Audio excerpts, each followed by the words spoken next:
Lorne has been taking pictures since he was a child. 15 years ago, he left a successful corporate career to pursue his passion full-time.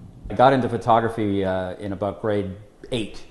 My brother had been given a home developing kit. At the time, darkrooms were still in vogue and you still processed everything yourself, and he was given a little kit that he had no interest in. So being a curious sort, I kind of took it over, and I dug out my parents' old 126 square color negatives and used those to make prints in this little, it was just a little contact printer, so the prints were only 1.5 inches by 1.5 inches. And as you'll hear anybody who's ever worked in the darkroom say, once you see the image come up in that chemical, it's kind of like magic. So I then got involved in the other end of it, which was creating the pictures. I borrowed the Family Instamatic, which was a 126 cartridge loading kind of camera, and you could still buy black and white film for it.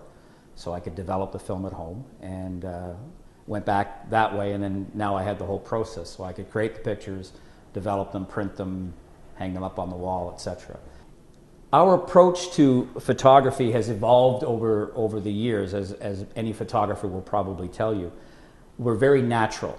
What we strive to do with our wedding photography, and we will bring to our portrait photography, is to not manipulate people into being anything that they aren't. Our portraiture during weddings is very much like that. We consider our job to be during weddings to take this couple who have either about to get married or have already been married, find some great light, find a great location, and using the right techniques and tools and equipment and ISO settings, take some great pictures of them. But not make them anything they're not. If they're not a real fashion-y kind of couple, we're not going to make them pose in a real fashion-y kind of way. If they like to nuzzle and whisper in each other's ear and kiss each other's necks, that's the picture, as opposed to me saying, John, why don't you kiss Mary's neck? If they've never done that before, they likely won't be that comfortable with it, and when the images come back, they will probably look at them and go, I wasn't really that comfortable.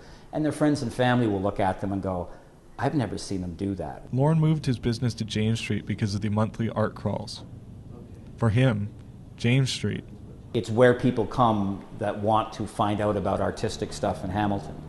One thing I really admire about Hamiltonians, that when they come down to the art crawl, they aren't content with just looking at what has a sign on it. They'll open any door that can be opened and walk through it and see if something's there, which I think is great, because every month there's a new guy or a new lady or a new couple who maybe don't have a sign up yet or who weren't there last month. So there, because of the cross-section that we're getting during the art crawl, there's no predisposition to go, no, there's nothing there, I looked last month. People will say, oh, there wasn't a light on last month, I think I'll go in there now. So we all know what's here, and we all seem to, organically, if you want to use that cliche, guide people over to the rest of the street. Monique and I are very adamant when we get here of asking, how far have you been on the crawl so far? Oh, you've just started? Well, make sure you go and see this, make sure you go and see that. Or if they're at the end of the crawl, what did you see? Oh, really, that was great. So I'm hoping that the other artists are doing the same kind of thing.